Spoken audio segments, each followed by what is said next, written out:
Maybe we should talk about sin first. Yes, I think sin good is idea. very different. Okay. So why does Jesus die in Orthodoxy? It's not as an atoning sacrifice for sin, not even a little bit. No, it's got nothing to do with sin. Would God be angry? But why wouldn't God forgive? He just does. There's no reason. He just does. But ultimately, you're on your own. No, so therefore, no assurance.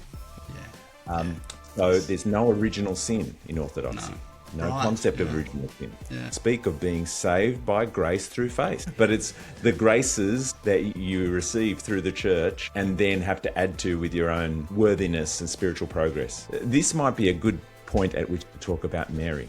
Okay. But tell us about the Catholic doctrine of Mary. Why is Mary so important and such a big deal in Orthodoxy? And this is one of those places, and there are many of these places, where there's doctrine on the one hand, and then there's the vibe of the people on the other that tells you really what the doctrine is without being able to explain it. Being kind of written into Mary is the monastic ideal of self-denial. Having achieved that herself, she convinces God to have compassion on humanity and convinces God to enact her plan of salvation. We really need the scriptures to ground us, don't we? Because, the left unchecked, human institutions and our human wills and desires lead us to places that Jesus doesn't lead us. Well, I've picked a couple of topics: communion and the church. Your turn next. Where's Okay, this? all right. There's so many. So we've kind of touched on assurance, haven't we? And I think we can say that's a definite. Okay, it's a definite similarity, though, but perhaps for different. Maybe we should talk about sin first. Yes, I think sin is very different. Okay. Because let me tell you why I wish I was Roman Catholic. Okay. And you ready? Go for Here it is. Here it is. Sin is still a problem in between me and God in Roman Catholicism, and Absolutely. okay, and it's a problem that has to be solved by someone or something. Yes. Whereas in Orthodoxy, that's not a problem. So why does Jesus die in Orthodoxy? It's not as an atoning sacrifice for sin, not even a little bit. No, so it's not even kind of Jesus is going to help you a little bit with sin to get you on your way, and you're left alone for the rest of it. No, it's got nothing to do with sin. The purpose of Jesus' death is that he will be raised again, that he will defeat death in Orthodoxy. Right. So God is not an angry policeman in the sky who wants to punish our transgressions. And one writer has said, God is like a loving father who says to you, don't go out without your jumper on, you will catch cold. Right. But we go out, we go and play with our friends, we don't take a jumper with us, we come back, we've caught a cold. Our loving father says, well, see, I told you, and I'm sorry that you hurt, you have a cold now, but why would that loving father be angry? That hasn't damaged the father. So why should God be angry with our sin? And one of their modern commentators says, well, why? Not only why does God would God be angry, but why wouldn't God forgive? He just does. There's no reason. He just does. So there's no need for a sacrifice for sin. What is needed is to overcome the consequences of sin, which is death, and Jesus dies to defeat death in order to help us over death. This is what's called Christus Victor.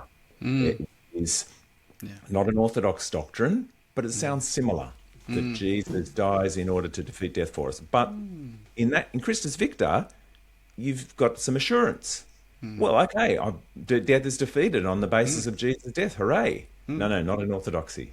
It's still only giving you a leg up, a bit of an aid to get you on your way to make spiritual progress, and therefore there can be no assurance because you're on your own, buddy.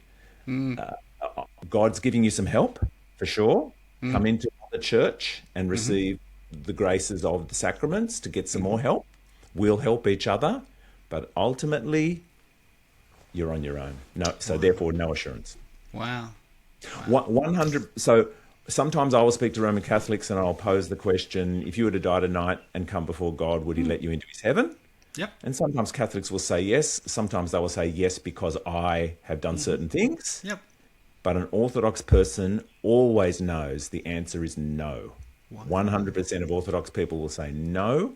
I cannot, because to say I am certain of entering heaven would presume I am worthy, and I cannot know if I'm worthy. Right. Wow. Wow. Catholic Church does have a sin of presumption, which counters against what Catholics perceive as the arrogance of a Roman Catholic saying, I'm going to heaven.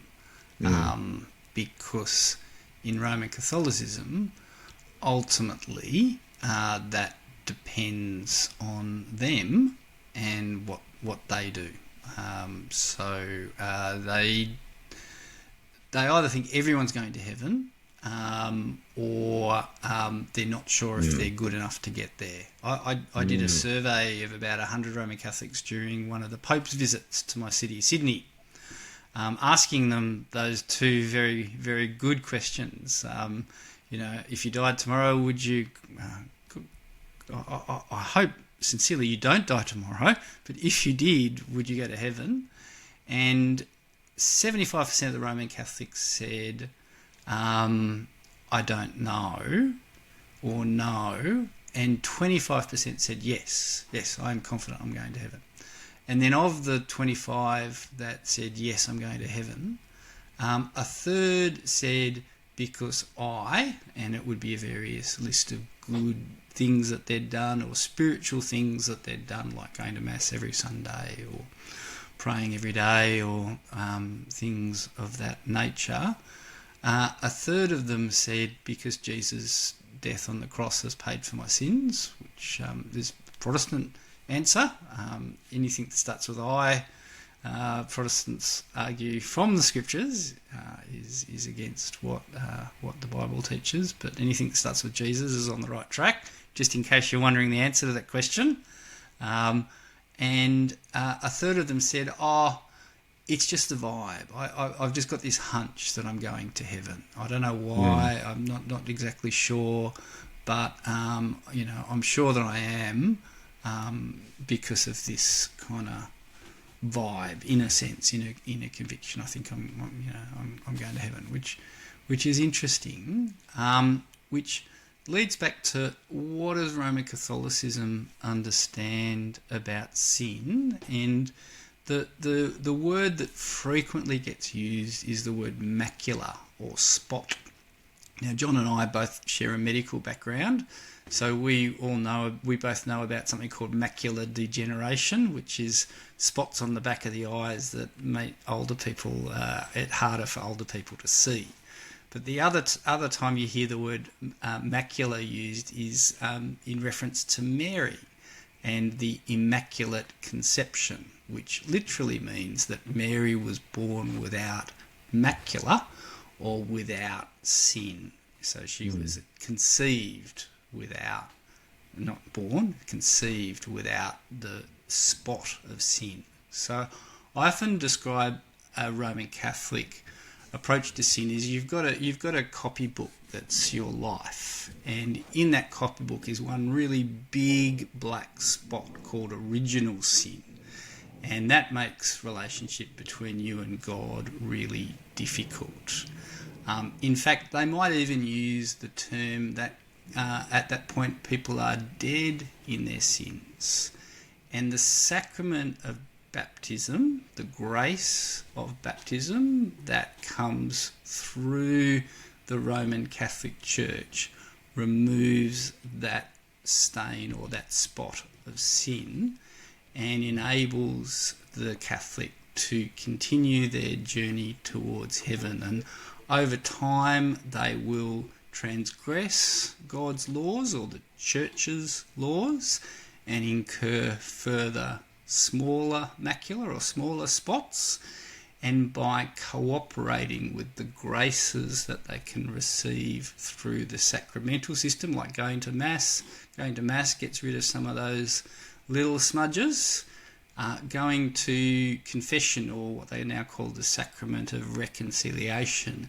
enables you to get rid of some of those bigger stains. But you have to cooperate with that sacrament, and you have to do penance to pay off the temporal aspects of those sins, so that your copybook is in such a state that when you die, you're good enough to get into heaven. Trouble is, no one really knows how good you've got to be to get to heaven. So when you go to a Catholic funeral, and, you know, in the back of people's minds even today is, what's going to happen to this person now that they've died? The Catholic Church will emphasise it many times during the ceremony. If they are Roman Catholic, this person has been baptised. We think this person's going to heaven, not necessarily because they're a good bloke, although everyone will say they're a good bloke. That's what people do at funerals. But they will say, we think this person's going to heaven because they've been baptised. And those little spots will be either dealt with by the things that they've done in this life, or even the things that they do after they die before they get into heaven. And that whole concept of purgatory is part of a Roman Catholic theology of sin, that the temporal aspects, it's a cooperation between us and God in removing sin. So we've got to do our bit, God's done his bit, and if all of that works out okay, then a Roman Catholic will get to heaven. So a Roman Catholic can say, for instance, that I'm dead in my sin and I've been born again through the sacrament of baptism. Okay. They can also say that I've been saved by grace alone. And by that they mean the graces that come through the Catholic sacramental system, mediated by the Catholic priests, to deal with these spots that they have in order for them to be good enough for heaven. Luther described it as a theology of glory, going from good to better, okay, as those spots gradually get removed over time. One of the things that Roman Catholicism does need to wrestle with is a guy called Pelagius in the 5th century, a British monk, who argued with Augustine about whether we deserve to get to heaven. And Augustine argued very, very strongly that no, it's only by God's unmerited favour, by grace alone, that people can go to heaven. So the way that that is understood in Roman Catholicism is you need the sacrament of baptism in order to remove original sin, so that you can start cooperating with the sacramental system in order to get to heaven.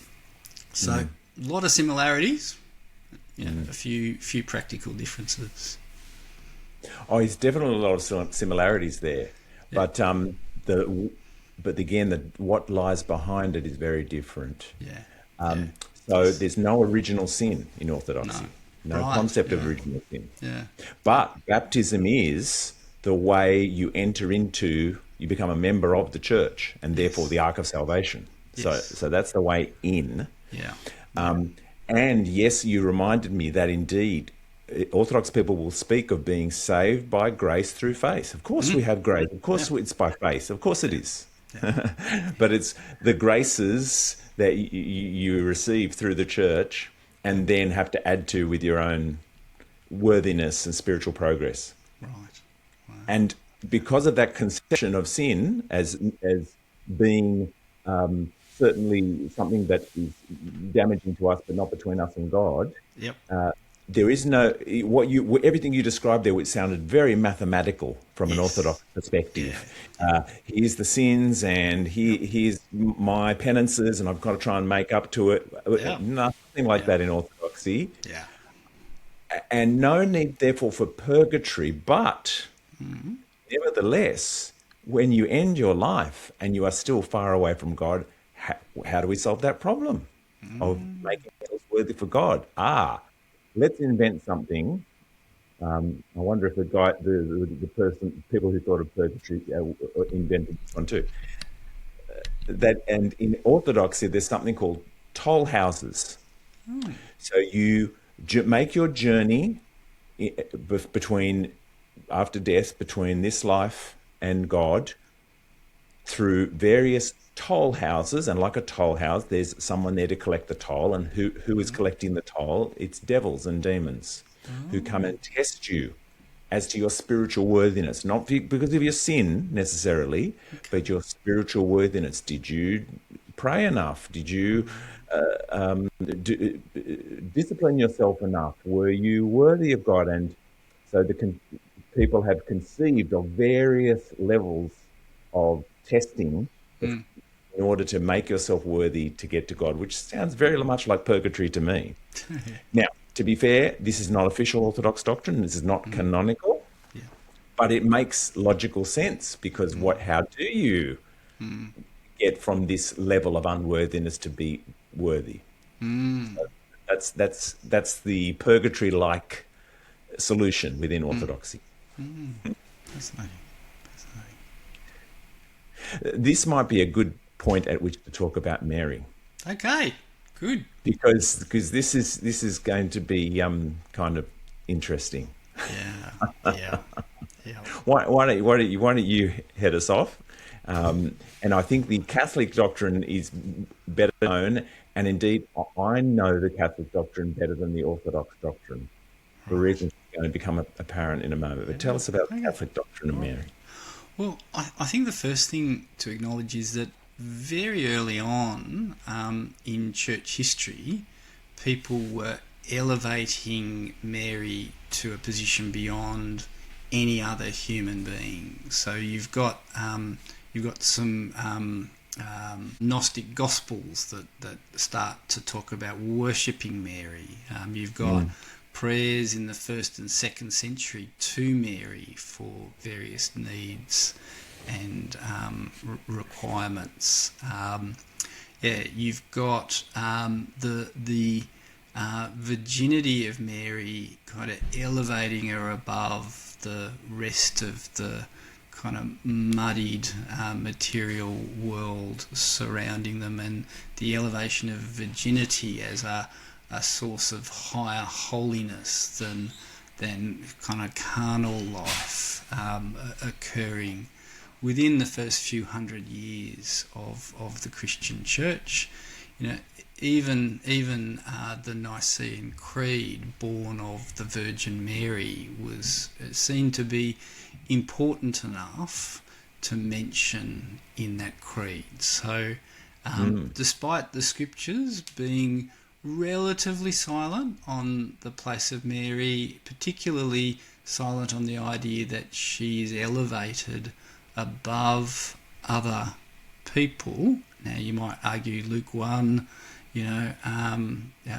grace to you, O highly graced one, as the archangel Gabriel speaks to her, gives her a different status. But you've got Mark's Gospel, where Mary kind of thinks Jesus is mad and tries to keep him quiet. You've even got in Luke's Gospel Mary's own words crying out to Jesus as her saviour. But very early on in the early church, Mary gets kind of elevated beyond any other human being. So Council of Ephesus is a key point where, again, they're trying to defend now the humanity of Jesus. So Nicaea, they're arguing for the divinity of Jesus, that he is fully God. Now, where do Jesus' natures kind of come into play, and how can we think of Jesus as fully human? Well, Mary is the mother of God, so every human being has to have a human mother. Jesus, who's fully God, we've accepted that, is fully human because Mary is the mother of God. So that's defending Jesus' human nature. it still gets kind of wrestled with, and John Chrysostom's one of the key thinkers in this space and time, wrestling with the relationship between the natures of Christ, his divine nature and his human nature. And in Chalcedon, it's articulated clearly that the two natures, Jesus fully human, fully God, and the two natures don't subsume or undermine the other. His humanity doesn't diminish his divinity doesn't diminish his humanity in any way, which is classical Christian Christology. But when you've got Mary elevated already to a kind of superhuman level, and Jesus has got to be better than Mary, so his humanity is even beyond that of Mary, you get this trajectory in Roman Catholicism of diminishing Jesus' humanity, pushing him into the divine realm, and as we talked about a bit earlier on, diminishing the necessity and importance of his work on the cross to pay for our sins, and even diminishing sin itself.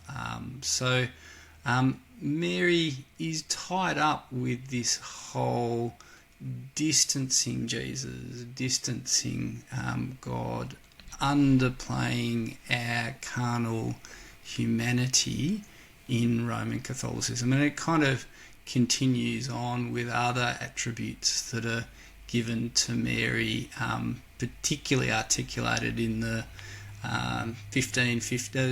1850s and 1950s, when a couple of other key Marian dogmas get added to Mary. Her Immaculate conception, that she now, being superhuman, was conceived without sin. It's not that she didn't ever sin, she didn't in Roman Catholicism, but her conception, her carnal conception by her parents, was also free of any of the corruption of sin. So she's elevated further again. And then 100 years later, because she was conceived without sin and never sinned, well, she didn't bodily die, because the consequences of sin are death and God's judgment. Mary escapes that judgment, so she was assumed into heaven bodily. Again, kind of taking on almost divine attributes rather than recognising and affirming, and perhaps even, as the scriptures put her, as a hero of faith, someone who, given all the same carnal stuff that we experience, kept trusting Jesus. Roman Catholicism robs Catholics of that by elevating Mary into this superhuman state, and indeed I think also distorts the Trinity, because she is so elevated that her divine attributes actually start to rival those of the Holy Spirit and actually distort the shape of the Trinity, kind of giving it a sense of a quaternity, that there are four divine beings, Father, or divine persons, Father, Son, Spirit, and almost Mary. And the things that Jesus does are attributed to Mary, so, often thought of very closely together, both in an understanding of Jesus, but also the worship of Jesus is often very closely tied to the hyper-veneration of Mary in Roman Catholics. I think that gives you a bit of a sense of how Mary functions in Roman Catholicism. Well, it's something, the place of Mary is, and I think that's very understandable, everything you've just said there. And that to me, I grasp and I go, yes, great, I understand now.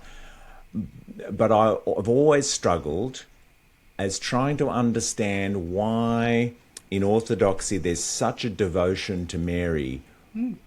So I get some of those things. It's Mary's the mother, and we love our mothers, and therefore she has particular influence over Jesus. Okay, I'll pray to Mary. But to me, there always seemed to be, there was a lot more going on there in the thinking, and I couldn't quite pin down why is Mary so important and such a big deal in Orthodoxy. Yeah. And this is one of those places, and there are many of these places, where there's doctrine on the one hand, and then there's the vibe of the people on the other that tells you really what the doctrine is without being able to explain it. Yeah. So as a cradle Orthodox, I knew Mary was important. I didn't know why. Yeah. So only recently have I come across a fellow by the name of Gregory Palamas, or when I say him, other people writing about him and then looking at him. So I didn't discover him. He's a 14th century theologian, and he may not have thought of this himself. He may have been collecting together thoughts of others previously, but he gives a complete story of Mary and her life and her role and why she's important. Now, his conception, Mary is presented to the temple by her parents, Joseph and Anna, at the age of 3. On arrival to the temple, there are some women who accompany Mary into the Holy of Holies. So let's think about what's going on here. The Holy of Holies, where the male priests get to enter, the high priest gets to enter once a year for the sacrifice of atonement. No problem. 3-year-old Mary gets to go in. She lives there until the time she marries or is betrothed to Joseph and leaves to bear Jesus. In that interim period, she is fed through the curtain. She's given food as required, but she, even though she's fed, she fasts. She empties herself of all knowledge and things. So being kind of written into Mary is the monastic ideal of self-denial. She purifies herself. She prays ceaselessly, and so purifies herself and elevates herself through self-denial that she glimpses and comes into communion with God. And having made herself, having achieved the pinnacle of what Orthodoxy is all about, which is deification, which is becoming, having achieved that herself and become worthy of God, she therefore has influence over God. And so she convinces God to have compassion on humanity. And it gets worse. And convinces God to enact her plan of salvation. It's her plan of salvation. And her plan of salvation involves Jesus being born within her, so it's her plan. And therefore salvation is her. We have to thank her for salvation. It's her will. It's her will, and it's her plan that it comes about. Now, progressing on from that, she then becomes the pinnacle of creation. So she is the deified one, the one who's become God. It's she who effectively is the second Adam, not Jesus. And she is also the fulfillment of all the Old Testament promises of God, not Jesus. So a lot of the Old Testament is allegorized within Orthodoxy. So the burning bush, what does that speak of? It's Mary. The Ark of the Covenant, what does that speak of? Mary. So it all becomes, it's all about Mary. There's lots of that in Roman Catholicism as well. And one of the modern commentators, and I'm struggling to remember, I think it was Florovsky, a Russian Orthodox priest, I believe, who said something to the effect of all grace and all favour, that it can only come through Mary. Nothing else comes except through her. And so she is conceived as, and you'll be familiar with this kind of idea, she is the compassionate one who can twist Jesus' arm behind his back and convince him that someone is worth forgiving. But Jesus, he gets upset with people, he runs out of patience, he doesn't have time time for sinners, Mary does. So go to Mary first, and she will get you the forgiveness, and not just forgiveness, but all other spiritual favours that you desire. Catholicism, she doesn't die. In Orthodoxy, she does die. She goes to sleep. Sleep. So she dies and is transported to heaven bodily. So I'm not sure if she needs a resurrection body, but she it's the dormition of Mary is the doctrine. Right. So she does die, but nevertheless, by all accounts and purposes, she is the co-redemptrix. Not in so many words, because they don't have that category in Orthodoxy, but effectively, she is the mediator of salvation for all humanity. Wow. It's fascinating, isn't it? Because Christians from early days have elevated Mary into these sorts of positions, and we really need the scriptures to ground us, don't we? Because the